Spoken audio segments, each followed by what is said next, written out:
Good morning, everyone. I hope that you are doing well. I am excited to at least to be able to see you through here. I've really enjoyed your kind of comments and getting to know how everybody's doing through the GroupMe app. I always appreciate being able to have some sort of connection with you guys. We are, of course, kind of hunkered down and keeping on doing this. We are, of course, also looking forward badly to seeing all of you again whenever that is possible, whenever that's going to be safe for us and to do all those different things.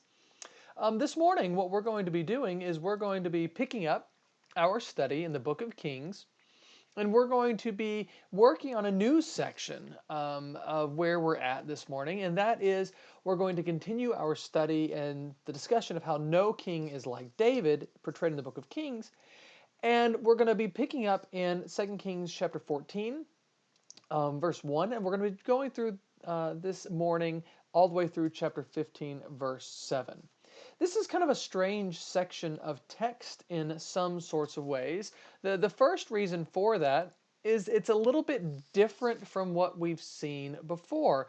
If you think about where we've been before in the text and what's kind of been going on there, then what we've seen primarily, going all the way back to 1 Kings chapter 17 when we're introduced to Elijah, and going through 2 Kings chapter 13, which was what we kind of talked about last time, then there we've had these longer stories, these longer narratives that focused on prophets like Elisha and Elijah. We've seen kings like Ahab or Jehoshaphat. And these narratives tend to fill up a chapter or multiple chapters. And the focus on the kings in those chapters are longer. We have normally lots of stories about these kings. We have, lots of stories about Ahab. We have several stories about Jehoshaphat. We've got several stories about Ahab's sons, right? And even moving forward from there, right, when we look at Jehu and his descendants, we have some more stories about them. There's focus on the prophets. We have these kind of very rich, very exciting narratives and stories where we get to see miracles occur and we have speeches and we can really kind of get an idea of what's going on. But when we get to what we're dealing with today, and really going through all the way through chapter 17, which is where we're going to see the destruction of the northern kingdom, the destruction of Samaria or Israel, depending on how we want to call that, it's different. It's notably different. You're going to realize that it's kind of hard to break some of this stuff up in some ways because there's a bunch of little bitty short snippets. And this isn't like we've not seen this ever before. We did actually have a small section of that in the previous section in 17 through 1 Kings 17 through 2 Kings 13. Where we have all those Jorams and Ahaziahs. Remember, we have an Ahaziah in the south, an Ahaziah in the north, and a Joram in the south, and Joram in the north. And sometimes he's called Joram, and sometimes he's called Jehoram. And we noticed, and we mentioned in that section, that part of that is that the author of Kings, the inspired author of the book of Kings, is trying to show us how similar Judah and Israel really are. And that they're almost indistinguishable in some ways. They're both worshiping Baal at that time. They're both following Omri's lead or Ahab's lead or whatever son of Ahab is on the throne.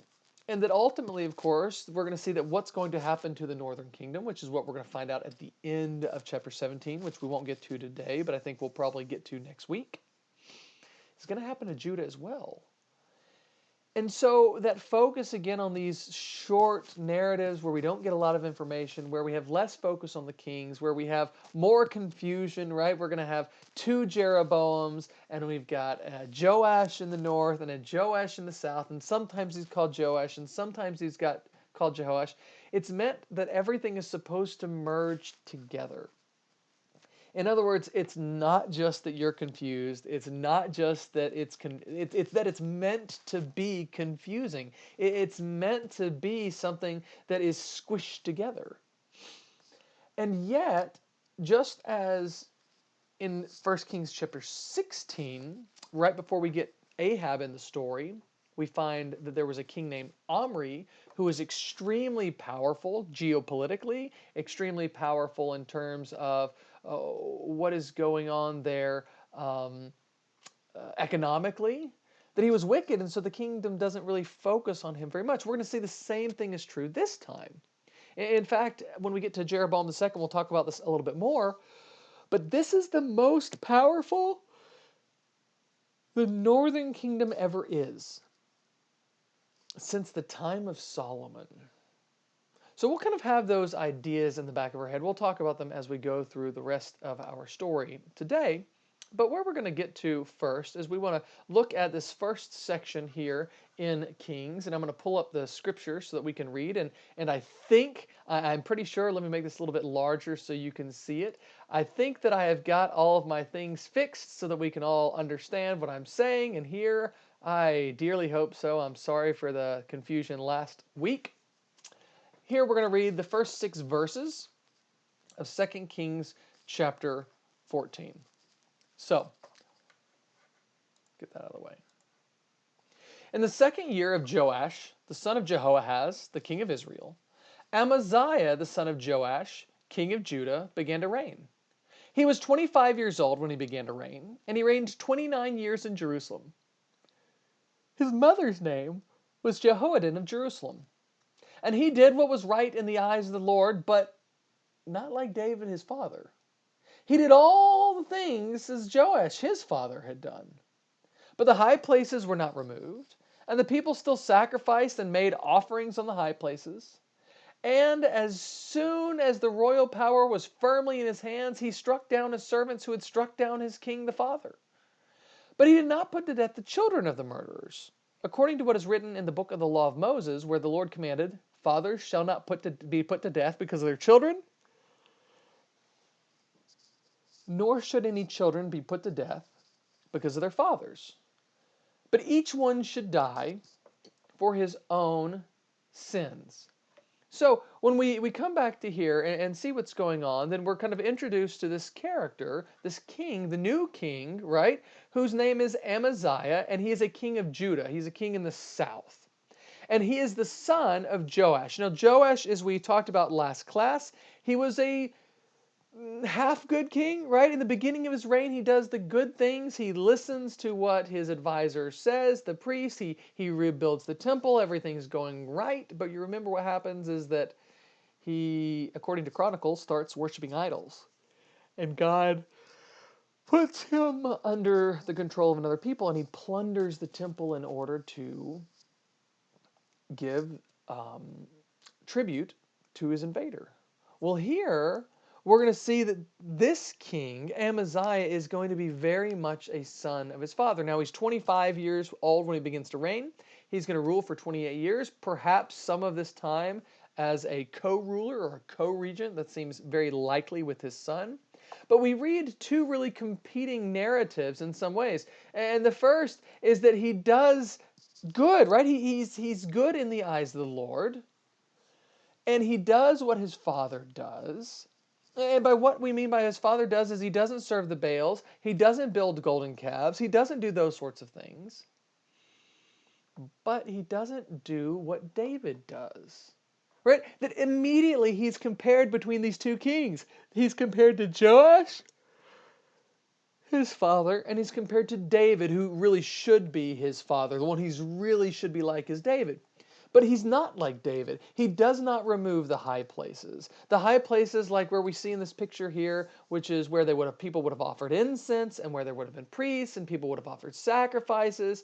And they're doing these things not in Jerusalem, not at the temple. Maybe it's because the temple has been looted and plundered. Maybe it's because the temple's far away and the people don't want to travel there. Maybe because they have their own priest and their own person that they want to listen to that is right there, that tells them what they want at the high places. We don't know exactly what's driving this, but what we do know is that this faith that Amaziah has, although God will save them, it's incomplete, it is stunted, and the only reason it is effective is because God has made wonderful and great promises to David.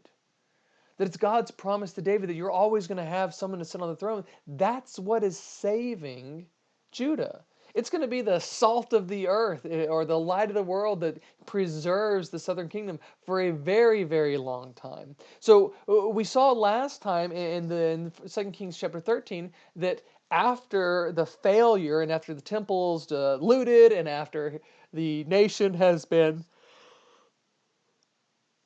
pardon me, it is early when I'm recording this. And part of the reason why he's killed is because the people have been made weak.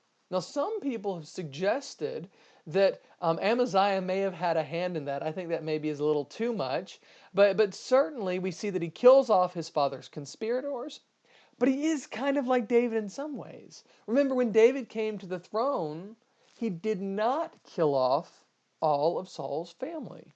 He retains Mephibosheth, right? Because of his promise to Jonathan. And here we see a David-ish thing that happens here for our king Amaziah. He doesn't wipe out the lines of his enemies. He's not like Jehu, who just kind of glories in that destruction. But even though that's the truth, that's the case, that he still is held up to David and he's found wanting. Now, what's about to occur and what's going to happen for the rest of our discussion this morning is we're about to see a big change in how things are described. What I mean by that is we're going to now move on from this sort of a discussion to a more staccato approach. In other words, that we're going to see all these kings have little bitty episodes about them, and it's going to go back and forth a little bit. At first, it may seem a little bit confusing, but I think that we'll be able to see how that works. So let's pick up in verse 7 and read through verse 14, okay? Verses 7 through 14. Now, Amaziah struck down 10,000 Edomites in the valley of Salt, and he took Selah by storm, and he called it Joktheel, which is its name to this day. Then Amaziah sent messengers to Jehoash, the son of Jehoahaz, son of Jehu, king of Israel, saying, "Come, let us look at one another in the face." And Jehoash, king of Israel, sent word to Amaziah, king of Judah, "A thistle of Lebanon sent a cedar of Lebanon, saying, 'Give your daughter to my son for a wife.' And a wild beast of Lebanon passed by and trampled down the thistle. You have struck down Edom, and your heart has lifted you up in pride. Be content with your glory. Stay home. Why should you provoke trouble that you fall, you and Judah with you?" But Amaziah would not listen. So Jehoash, king of Israel, went up, and he and Amaziah, king of Judah, faced one another in battle at Bet-Shemesh, which belongs to Judah. And Judah was defeated by Israel, and every man fled to his home. And Jehoash, king of Israel, captured Amaziah, king of Judah, the son of Jehoash, the son of Ahaziah, at Bet-Shemesh. And he came to Jerusalem, and he broke down the wall of Jerusalem for 400 cubits from the Ephraim gate to the corner gate.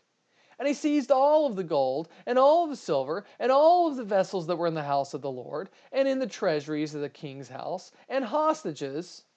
And then he returned to Samaria. So we have this situation here where we're introduced to Amaziah of Judah again. We've already seen him, right? We've already talked about him, but we've been introduced to him once again. And the interesting thing about how this introduction works is that we kind of know a little bit about what's going on. We've seen some of the things that are playing out, but we're told two major episodes, one good, or I guess one positive and one negative. And to maybe go through that, it might be useful to look at a map for a second. So let's look at this section here. This is a map here of Israel, just kind of giving you an idea of where we're at overall. So here's if you can look at the laser pointer, right there is the tribe of Judah. Up here is where Israel's strength is more or less throughout the time. You can kind of get an idea of where things are. But let's move a little bit closer and let's look specifically at a map that helps explain what's going on here in the time of Amaziah. So Amaziah here is in the capital in Jerusalem. And remember in verse 7, we read that he goes and he fights against the Edomites. Now, the Edomites had rebelled against Judah in the time of Jehoash, right? But here, God has blessed Judah for doing some good things, for being good in his eyes in some ways, even if it's not complete. And he comes down south, probably goes through Hebron, that's the main road. Again, down through Arad, that's still following the main road. And then there's only a few places here that you can cross over the mountains, the hill country in here. And we read that he goes and he fights against Edom, and he even captures Selah, which he then renames Joktheel. So down here is the place of Edom, up here would be Moab, and above that is Ammon. So what he's done is he has expanded his power, and he's gone beyond what was present beforehand, and he thinks, this is great. I'm powerful again. I'm like David in some ways. David goes and he subdues the Edomites. But even though he thinks he's really powerful and he thinks he's really strong, he gets the big head, right? Because it's not enough for him to go and fight against the Edomites. He also is going to want to fight against Israel. Now, we don't have the whole story here in Kings. If we were studying Chronicles, which we refer to every so often, but we're trying to keep it in Kings, and we'll explain a little bit for why maybe that is the case in a second. But if we were reading in Chronicles, Second Chronicles chapter 25, verses 14 through really the end of the chapter, it gives us a little bit more information that can kind of help us fill in the historical background. And that is that at this time, he's not strong enough to do this on his own. So what he does is he goes and he hires mercenaries from Israel. And he's using them to go and fight against Edom. And they're winning all their battles until a prophet comes and says, listen, you're trusting in the nations. You're not trusting in God. Don't do this. And to his credit, before they fight the final battle to capture Selah, he sends and dismisses the northern mercenaries and sends them back home. Now, why exactly he decides to do it then instead of earlier, it's not entirely certain in the book of Chronicles. One possibility is that he uses the men of Israel, the mercenaries, to fight until they're about to win for sure, and then he sends them home before they fight the last battle. Now, whether or not the reason that Amaziah sends them home from before they fight the last battle is so that they don't get any of the plunder, and you have to remember that the main way that mercenaries got paid is not actually their salary. It's the same way that levies got paid. It wasn't really that they got a huge salary or got paid that much in the daily. It's that whenever you captured a city, you got a share of the plunder. And here they're about to capture the major city where all the riches, all the wealth, all the plunder's at, and Amaziah sends them home. Now, if you were an Israelite mercenary, you would probably be irate, because what has happened, whether or not Amaziah has done this because he decided to follow God's word or not, is you have been cheated out of your plunder and out of your loot. Well, the Israelite mercenaries don't live like this at all. So on their way home, back up their way through Israel, if we go back to that map over here again, on their way home, what they do is they loot some Judean towns on their way up so that they can make sure that they get paid. I mean, that makes sense, right? That these are mercenaries. They're not doing this for free. They want to get paid. And so what happens is, maybe it's in, as King says, because he's getting all high and mighty, maybe it's more as Chronicles sort of kind of implies, it's to get vengeance for the looting of those situations. He challenges the king of Israel, who of course is their Jehoash, not Joash, the father of Amaziah, but the Jehoash of Israel. And we see this awesome little story, right? This fable. And Jehoash says, dude, you're getting a big head. Don't do this. You can't take me on. You had to, if we're reading behind the scenes, he said, you had to hire my own mercenaries to beat up stinking little Edom, and they're weak. You go and you get your small victories. Be happy with your little wins, but don't be getting on your high horse. Don't think you want us just because you beat Edom. And Amaziah is like, oh no, I want to take you guys out. I think we're really, really strong. And we can kind of go back to the map to see what this looks like. And so what happens is, it seems Jehoash is a little bit worried that here in Jerusalem he's not in a strong enough position. So he travels east and south about 15 miles, and he goes to Bet Shemesh. Bet Shemesh of Judah, not to be confused with the Bet Shemesh that's actually also in Syria, but don't worry about that. It's not exactly sure why he does this. One possibility is that you've got better control of the roads. Jerusalem, although it is in a good place on a high mountain, it's not the best place to fight. You don't have as good a control of the overall geography. You don't have as good a control of the roads and supply chains and things like that. And there's actually better positions to fight over here. This happens a little bit later in the time of Hezekiah. He's gonna fight down here at a different city instead of in Jerusalem for his main offensive as well. Well, what happens, of course, is they get their tails kicked by Israel. And not only does Israel defeat them at Beth Shemesh, but what do we read in verses 13 and following? That the king scatters their army. They all go home. And then he captures the king, and then he comes here to Jerusalem, and at Jerusalem he breaks down a section of their wall, and he loots the palace, and he loots the temple, and he takes off all the gold and all the silver and all the vessels for the temple. He takes hostages. Some people have suggested he even takes King Amaziah hostage, and that would explain why we have him getting a co-ruler. Regardless, this is a problem for him. That this is not going to make him popular.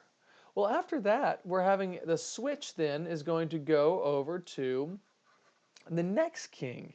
That we don't get a re-conclusion of Amaziah just yet. Instead, we're going to talk about Jehoash of Israel. Now, Jehoash of Israel, we're just going to get two verses 15 and 16 on, because we've already talked about him once. So it says, now the rest of the acts of Jehoash that he did, and his might, and how he fought with Amaziah, king of Judah, aren't they written in the book of the Chronicles of the Kings of Israel? So Jehoash slept with his fathers, and was buried in Samaria with the kings of Israel. And Jeroboam reigned in his place.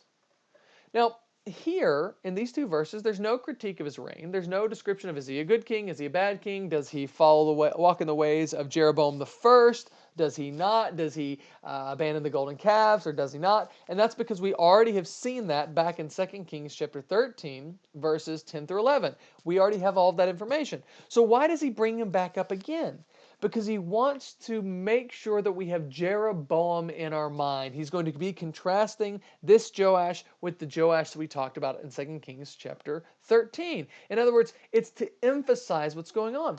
And we get a better idea of what's going on with that emphasis because we're also going to see the same thing is going to occur with Amaziah. Even though we've already kind of wrapped up Amaziah in a little bit, we're going to get more information about Amaziah again in verses 17 through 22. So let's go ahead and read verses 17 through 22.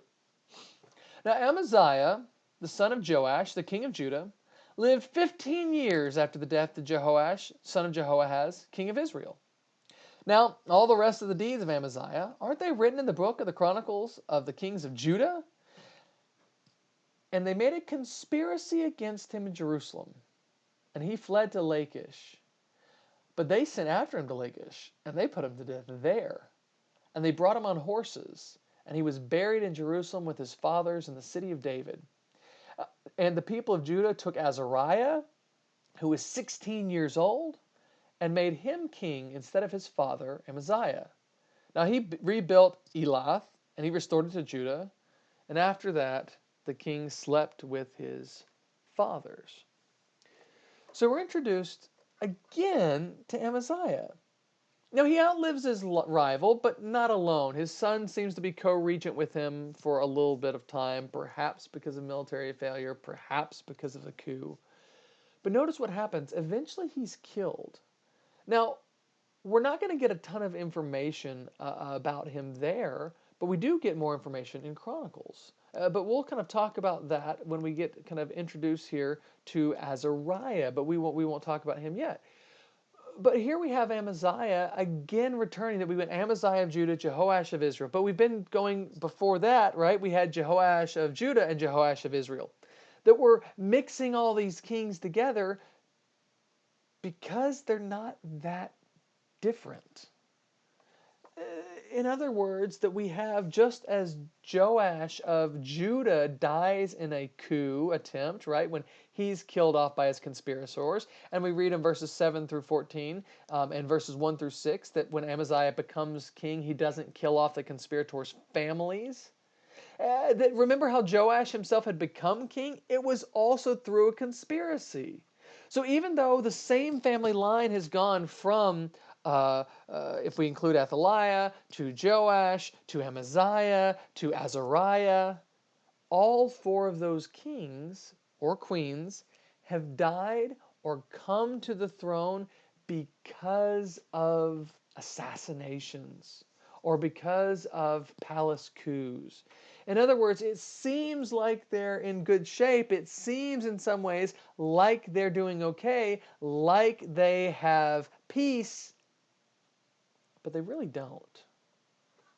They're really not in a place of peace at all. So we're then introduced to the next king, the last king of Israel we're going to talk about. We'll talk about one more king of Judah next. But we're going to read through this section, verses 23 through 29, and to introduce to one of the most important kings geopolitically, even if not necessarily in the text here of Kings. And that's going to be Jeroboam the second. So notice what it says.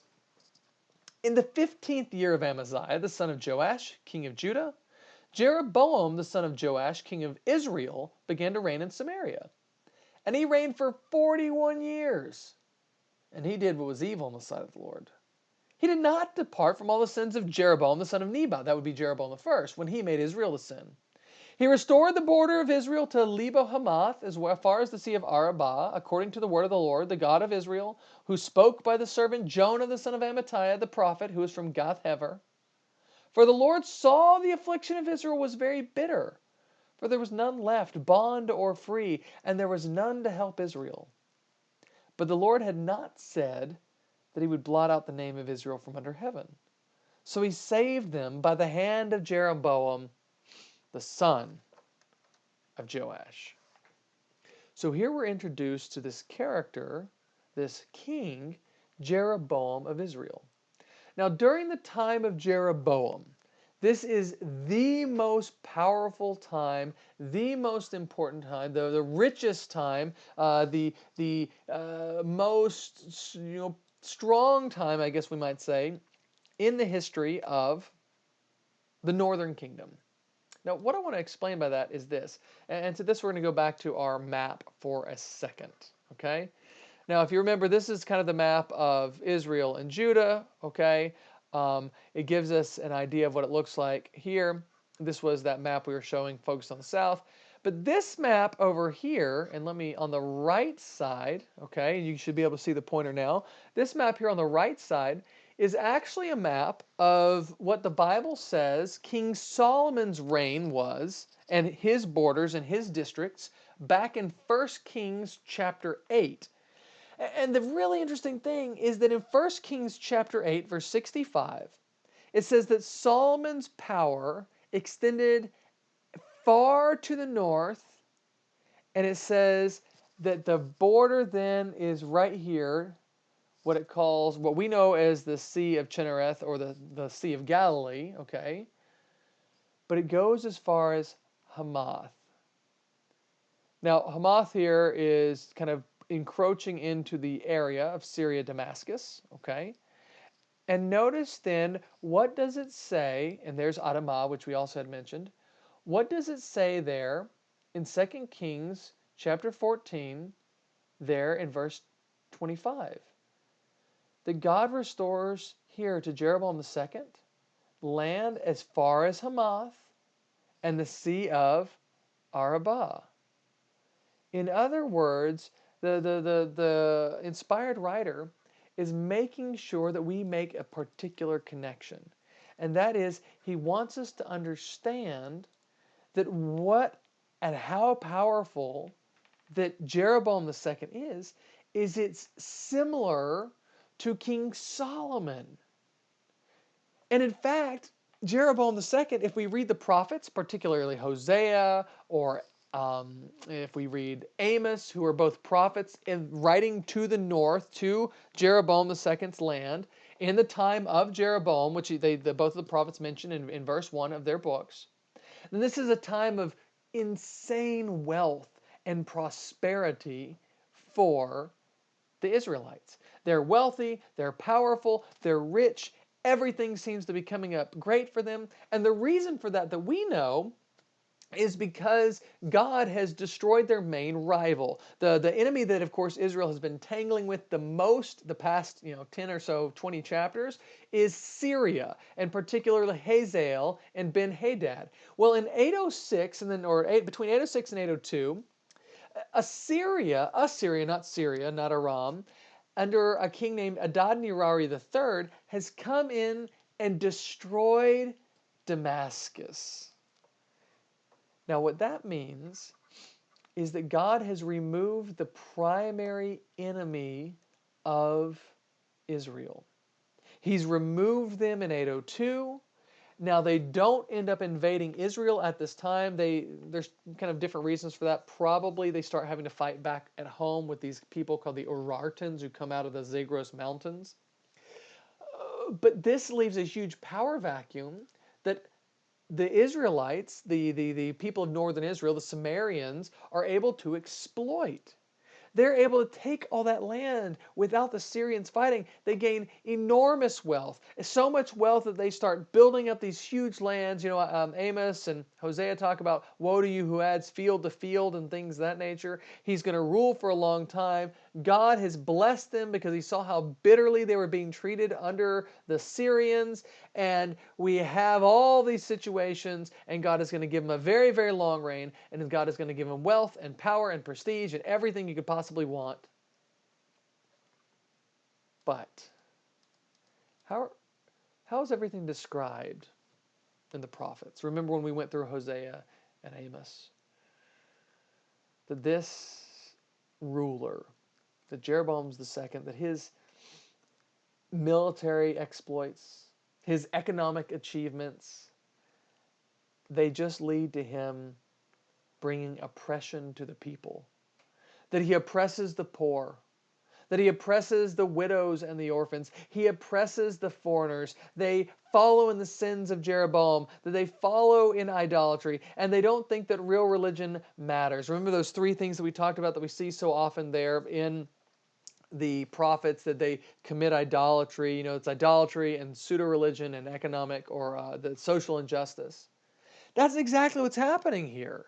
And God has given him a long time. He's given him 41 years to rule, to come to his senses, and it never happens. And this is the last gasp. The rule of Jeroboam II is going to be the last time that Israel's powerful. That we're going to see starting next week when we get back to Israel after we're talking about Azariah, which is what we're going to conclude our lesson this morning with. It's terrible. They're going to be destroyed. The Assyrians are going to come back with a vengeance and destroy them all. But the last king that I want to talk about this morning is Azariah of Judah. Azariah is a king that we probably know better by the name of Uzziah of Judah, right? That's how kind of we understand him in those ways. But let's go ahead and read these 7 verses then in our Bibles. In the 27th year of Jeroboam, king of Israel, Azariah the son of Amaziah, king of Judah, began to reign.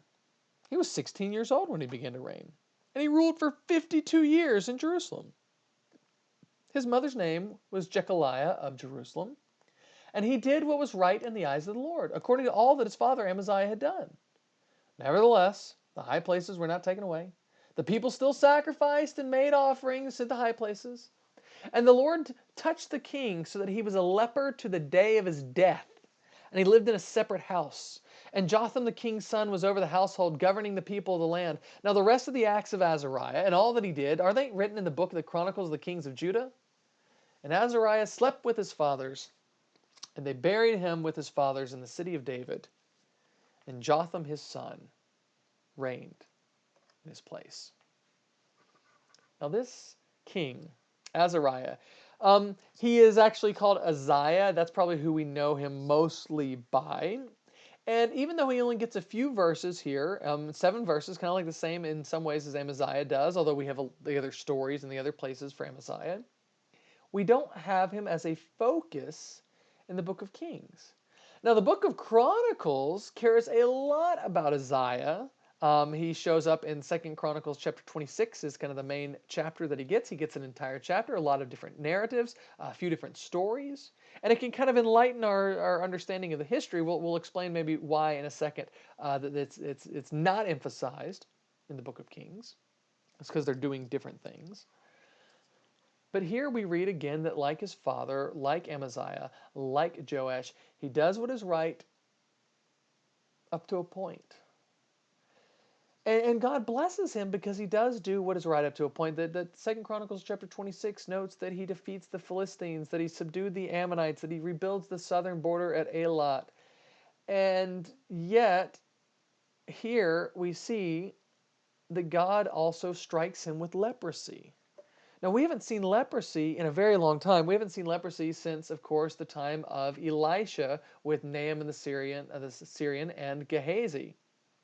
But here we read why that is the case, not in Kings, but in Chronicles. It's because he tries to invade the temple, and he tries to offer incense, and God strikes him with leprosy, and that's why he has to have his son Jotham made as a co-regent. But here, Azariah, like Jeroboam, has a very long rule. God gives him plenty of time to figure things out. He refuses to do it. And if the point is that these two nations are the same, that Judah and Israel are kind of indistinguishable, that they are, as the prophet Ezekiel would talk about, twin sisters, then what's going to happen to Israel will happen to Judah. They both will be harmed by Assyria. And just as in chapter 17 we'll see Israel go into exile, so too will happen to Judah. Now there is one other thing that I want to spend some time talking about for a second, and that is what we're going to see here and why maybe we have some things emphasized between what's going on there with Jeroboam and why he's here and why Chronicles makes more of a big deal than things here in Kings. And I think it's because Kings is doing something different. Kings wants us to kind of get some of this extra stuff out of the way so we can connect these two Jeroboams. Jeroboam the first that we've talked about way back in 1 Kings, and Jeroboam the second here. And what I mean by that is that almost no king of the north is emphasized or mentioned at all in the books of Chronicles unless they're going to interact with the temple, like by taking plunder from it, or with a king of Judah. But in Kings, we often see the opposite, that they frequently are going to emphasize kings of the Israel over kings of Judah. So we have a lot of stories of Jeroboam and Ahab, not very many stories of an Ahaz or an Uzziah or a Amaziah or a Joash. So let's look at these two kings. The first Jeroboam, of course, is the first king, right? The Jeroboam the first is the first king of the north. This is who God calls. Remember, he anoints him by the prophet Ahijah. Ahijah tears his robes and he gives Jeroboam 10 of the pieces and saying, listen, God's going to give you the king. You're going to start a new kingdom. You've been given power and riches and wealth by God. But what does he do? That the first thing that Jeroboam does, if you remember, is he takes the kingdom from Solomon and then he builds the golden calves. Well, what we read is true then of this other Jeroboam, that he gets a new lease on life in the kingdom, that God gives him power. He removes the Syrian threat from him. He's given riches and wealth and everything by God. And do you remember what God had told Jeroboam the first when he put him on the throne? He said, listen, if you had followed my word and not built the golden calves, you would have a kingdom forever. Just like David.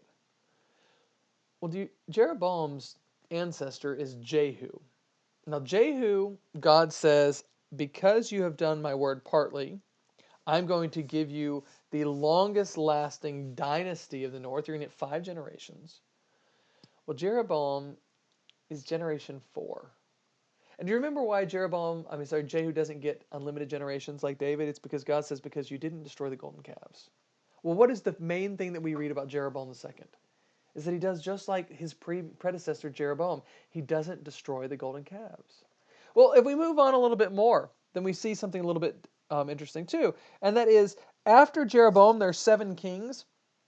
And the 7th king is King Ahab. Now, Ahab, of course, is a king we're going to get a lot of focus on, and Ahab's a really important king. But what's interesting is what happens to Ahab after Ahab. But for Jeroboam II, the 7th king is going to be a king that we haven't gotten to yet. We will in chapter 17, whose name is King Hoshea. Okay? Now, the reason that's important is what happens after the 7th king. Remember, 7 in the Bible is oftentimes a number of completion, of perfection. There's 7 days, right, in the week.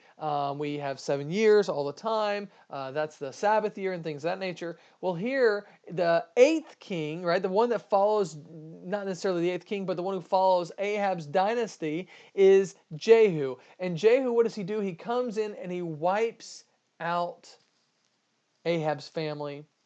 He takes over the nation, and God says explicitly the reason that Jehu takes over the nation is because of how wicked and how sinful and how idolatrous Ahab's kingship was. How wicked and idolatrous and sinful and Baal worshiping the people are.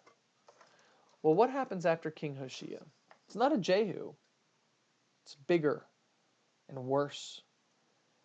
That Assyria is going to come, and he is going to condemn Hoshea, and not just his family, but the entire nation to death. And it takes him away and bring him into exile. And the reason he does that is the same reason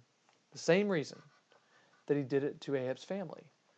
And that is that they have been wicked, and they have abandoned God's word. And we see some other connections between these 2 kings as well. For example, when Solomon is king, his son, Rehoboam, attempts to go and fight against the north, against Jeroboam. And God's prophet says, don't do this. It's a bad idea. And he actually listens, and so they don't get beat. But after the next story we read after that, the very next story, is that Shishak, the king of Egypt, comes and plunders the temple. Well, isn't that kind of what we just read with Amaziah? The right that Amaziah goes, he wants to fight against the northern kingdom. He doesn't listen to a prophet. He is defeated, and the temple is plundered. Or we see that under Jeroboam, that he's kind of like a new Solomon, and Jeroboam II is kind of like Solomon, that both of their borders are going to extend as far as Hamath and the Sea of Arabah. In other words, the reason why the book of Kings doesn't include all of that extra information about these southern kings is because it's emphasizing this. It's emphasizing the fact that God has given Israel time to repent, given them time to change, given them opportunities and blessings from the very beginning. But how many of the kings since Jeroboam I have gotten rid of the golden calves? None of them. And God's patience is almost at an end. Well, that's where we're going to leave off this morning. It's about time to end, and that's kind of where I'd planned to do. If you're interested, next class, I think we're going to try to get all the way through chapter 17. It's a little bit more text than I would really like to cover in some ways, but at the same time, there's not a good stopping point before then. So if you want to go ahead and read ahead for next class, we'll cover through chapter 17. I appreciate your attention. I hope it's been helpful. If you have any questions about what we've done in class, or if there's more issues with how the audio or anything else, you can feel free to send them in the GroupMe chat. You can email me, whatever you want to do. Look forward to talking to you soon. I really do. And I hope that you have a blessed Lord's Day.